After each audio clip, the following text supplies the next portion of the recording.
Yo, what's good YouTube? This is Jake from Ncaa, and make sure you hit that like button. We are now here for season 4. We are finally getting to the point in the dynasty where we started winning. We won our first bowl game last season, and we're looking to build off of that. This year's goal, win the conference championship and make it to a major bowl game. So we have high expectations for this team this season. And let's start with the preseason here. So we're looking at preseason All-Americans. Tyron Summers gets it. So he gets the nod here as the #1 running back as the preseason All-American. He did finish second in the Heisman voting next season. And no doubt Chris Thornton, the junior redshirt, he comes back 76 overall only. But he had 53 tackles last year, 12 for loss, 6 sacks. All from the middle linebacker position. I mean, he had a monster year. But looking at the rest of the preseason All-Americans, Orlando Norman makes it. And he had 7 interceptions last year. It was definitely a breakthrough year for him. But look who else. The senior Cedric Granger, 77 overall. He comes in as a preseason All-American. 2 interceptions, 3 pass deflections. I think he had a lot more than that. But 56 tackles. He swarmed all over the field, and they're going to be looking to lead this defense to a conference championship. And we even have a second teamer. Alan King makes the second team All-American. And looking at the front runner for the Heisman, it's predicted Tyron Summers is going to win the Heisman. And remember, he finished second last year, so it's no surprise that he's up there this year. But man, he is primed for a monster senior season. But let's get it. So look at the respect this year. So we are actually ranked for the first time. Remember, the last 3 seasons we started ranking below 100. This year we're at 53. So that's a huge leap from the last 3 seasons. We start this season out at number 53. So they're finally starting to respect us as we're actually ranked ahead of a lot of teams that are actually rated higher than us. But we get the respect. And even looking at our conference outlook, we're expected to finish second in our division. Remember, Appalachian State, look at them. They are 93 overall, 95 on offense, 93 on defense. So, man, they are coming for that crown once again. They dominated last year, but we're going to have to do some things to them this year. We need our revenge. We need that conference championship, and we're chasing them. So there are rumors floating around about the next team that Coach Jay from Ncaa might go to. But for this season, we are sticking around for season 4. And I told you guys to submit your recruits, and this is what I'm doing this year. I'm actually, like I said before, I messed up on the recruits last year, so I'm renaming the recruits to some of you guys that submitted them this time. And let's get into those. So at running back, we are going with Xavier Jennings. He's a decent running back, 6'2", 235. He's a big guy. He's got good acceleration, 89 acceleration, 83 speed. But I mean, the thing is, he's got some stuff to work on. If you look at where he's listed as far as the rest of the running backs, he's the 4th best running back.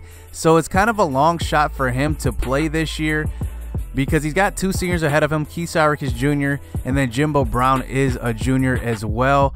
So he's got a long shot. Looking at receiver, though, it could get interesting here. 67 overall, J.R. Walker, 6'1", 204. He's a true freshman as well, but 91 speed. So he's going to bring that speed to the table right away, but he's got to work on his catching. 66 catching, and his carrying is actually up there. So you never know. He might get in on reverses, you know, trick plays, things like that. I got to use his speed because I don't have a lot of speed guys at receiver. The next guy is going to be Donovan Chris, and he's only 81 speed, but he's 6'4", 224. We can possibly use that size as far as jump balls go. But looking at these 2 freshmen and seeing how they slot up against the rest of the receivers, we have a ton of receivers. It's going to be hard to fight for playing time, but J.R. Walker, I can definitely see him getting in. Angel Gonzalez is going to still be the slot guy. Remember, Pruitt did transfer, so he's not eligible to play this year. Garrison Burnett, I'm not so sure about because he is 99 acceleration. I want to get him the ball in space as well. But what scares me is that he's not really a guy that can catch the ball. 63 catching. So if it comes down to it late in games, I don't think I'm going to have Garrison Burnett in the game because I can't afford those drops. Moving over to left end on the defensive side of the ball, Caleb Oaks, a 6'3", 255. He's actually a sophomore, and he's a transfer, so he is eligible to play this year. He had to sit out last year, but you see he has 76 finesse moves and 75 block shedding. I'm depending on that. Even though he's got a low rating at 60 overall, I'm expecting him to be a pass rusher, and look at him.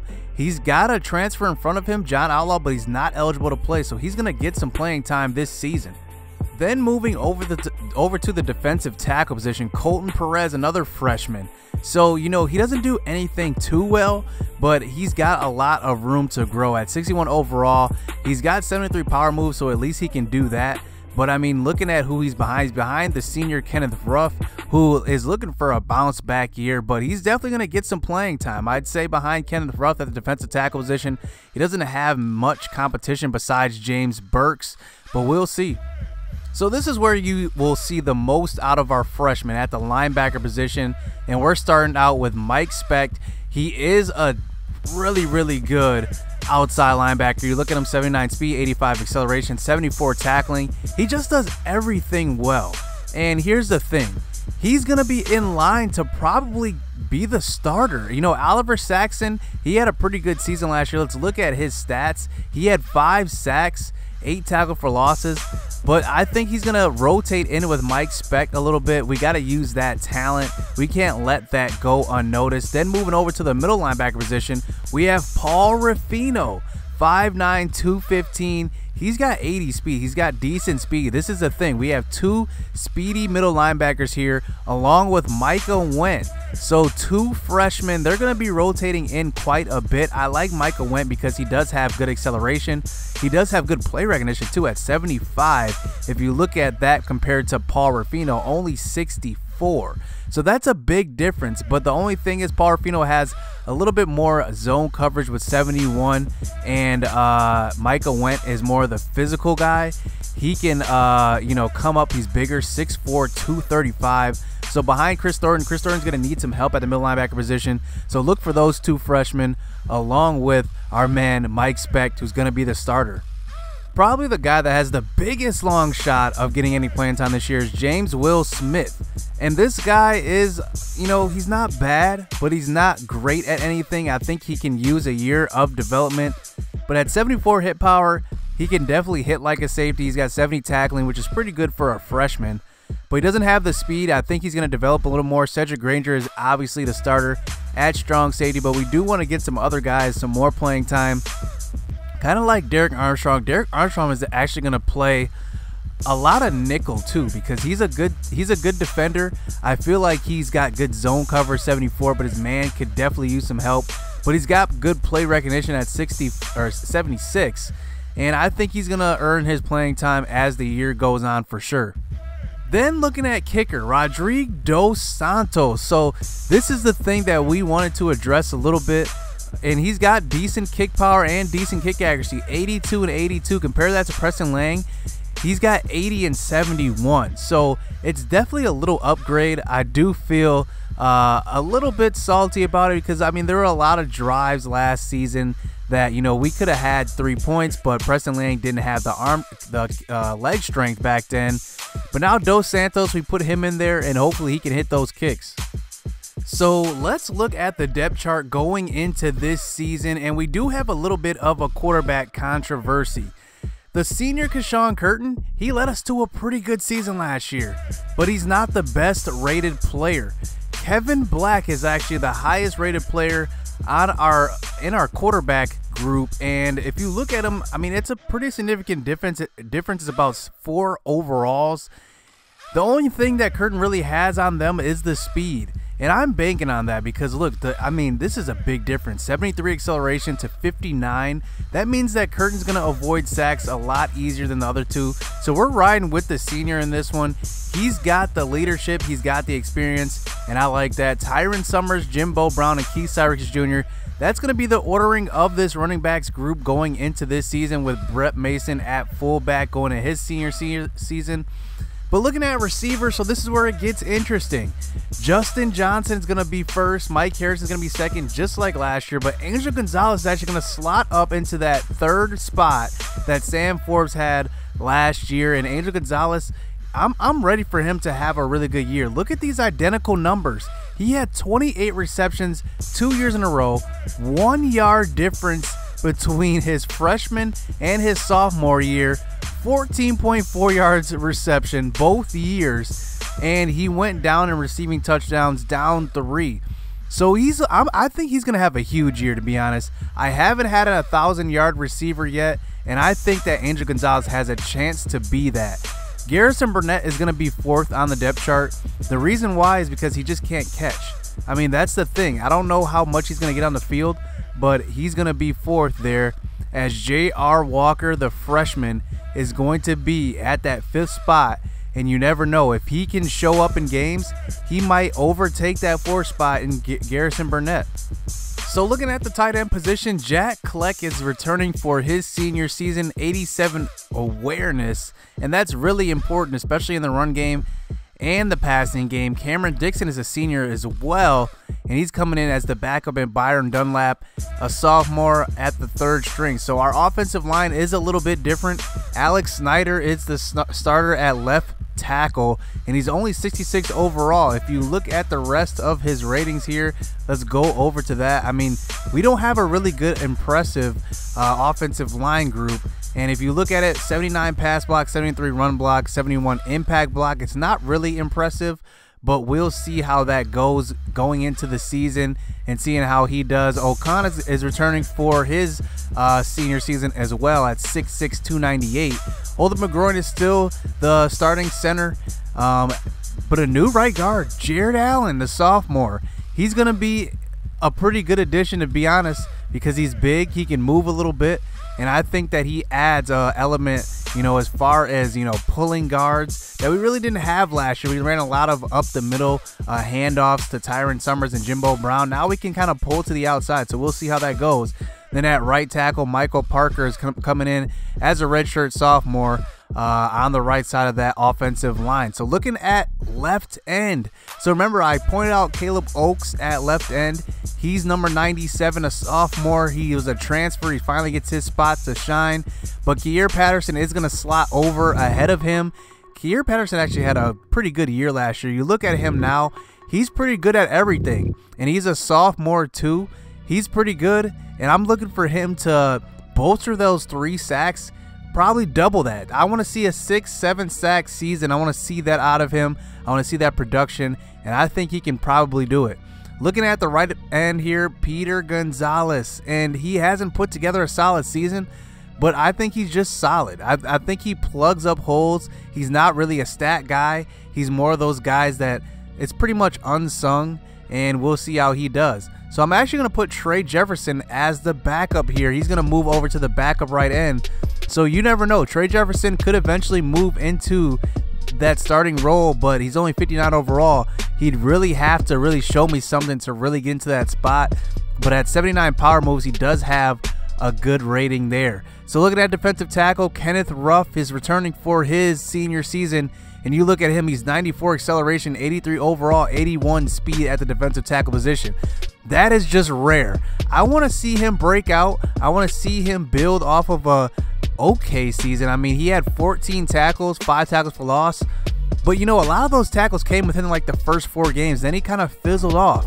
So I want to see him carry his production throughout a whole season. Colton Perez, the freshman, is going to back him up. So we'll see how Ruff does. Even though he's the highest rated player on our defense, he's not exempt from losing his job if he can't produce. So looking at left outside linebacker, Mike Specht is going to be the starter, like I said earlier. At 79 speed as a true freshman and 79 strength, I think he has the intangibles as well to get the job done in left outside linebacker. With Oliver Saxon, they're going to be rotating in quite a bit because Oliver Saxon was a productive player last year. He had 5 sacks in his first game starting as a redshirt freshman and 25 tackles. That's actually really, really good. So I don't want to lose that production for sure. He's going to be in on a lot of packages with Oliver Saxon and Spate all on the field at the same time. So looking at middle linebacker, Chris Thornton, He's going to be returning, obviously, with 53 tackles. But behind him, Michael Wentz actually gonna get the nod over Ruffino. And the reason why is because of that athleticism. I need that athleticism. But at 33 awareness, that's really, really low. He's going to need to make some plays, or else he's going to have to get rotated out with Paul Ruffino, because Paul Ruffino, he has the lower player recognition, but that awareness at 33 is really, really low. I want to see what these guys can do together rotating in. And I can't say they're going to be perfect out there, but we'll see.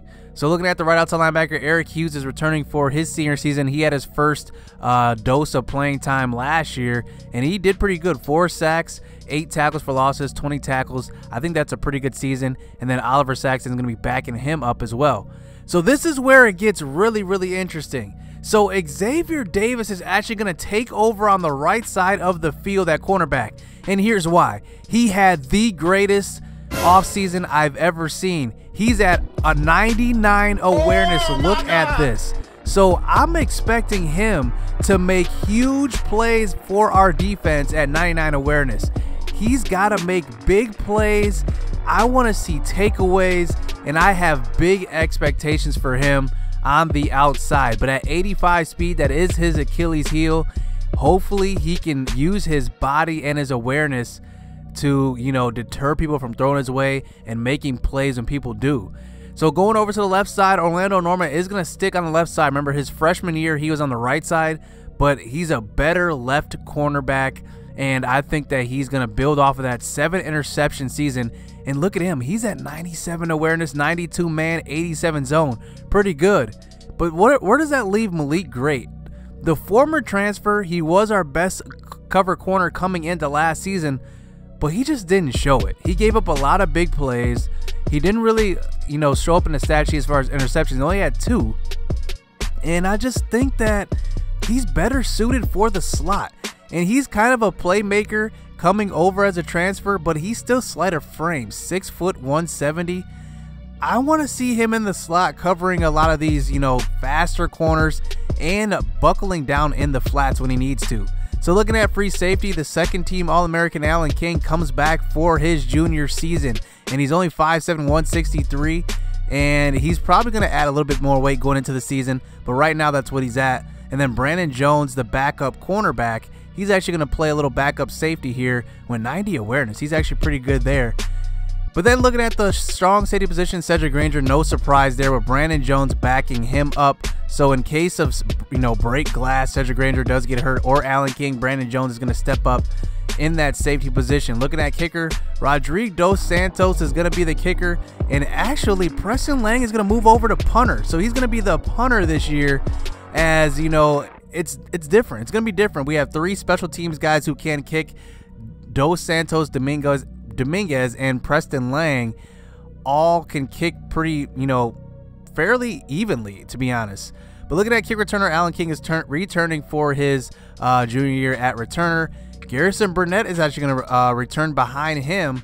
And then looking at punt return, Garrison Burnett and Alan King once again. So heading into this season, I kind of found a really good happy medium of sliders here. As you can see, they're pretty low, but they actually play really, really well. Looking at the accuracy, 15, 15, 15 for the first 3, but then running back ability at 50. I actually found out that the way they do running back abilities, if you lower it, they actually just make your guys slower. That's not what I want, so I want to put that at default at 50. But at run block 0, it's pretty challenging, but it's fun. And at pass coverage 15, interceptions 15, rush defense 0. I like this. And you got to have the tackling at 70, because sometimes the CPU just cheeses their way into breaking a lot of tackles.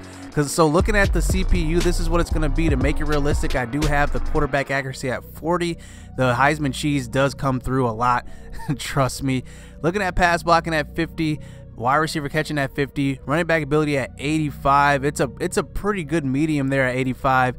If you put it higher than 85, they just cheese all over the place, and it's just not fun.